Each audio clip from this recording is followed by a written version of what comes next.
কাইলেন তাকিয়া দেখলেন গাদা তো নাই, গাদা মরে পচে মাটির সাথে মিশিয়ে গেছে।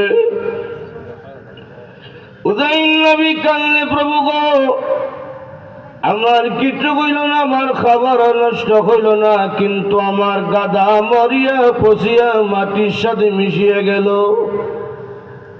আমি তো কিছুই বুঝলাম না, কি ব্যাপার। আল্লাহ রাব্বুল আলামিন বলছেন, উযাইর, আমি আল্লাহ ইচ্ছা করলে তোমার মতন, তোমার খাবারের মতন, তোমার গাদাকেও না পচাইয়া রাখার মতন ক্ষমতা আছে। আছে না নাই? হ্যাঁ উযাইর, তুমি না বলেছিলে প্রতিটা মানুষ মরে গেলে, পচিয়া গেলে কিয়ামতের মাধ্যমে কিভাবে আমি আল্লাহ আবার জিন্দা করব? হ্যাঁ উযাইর,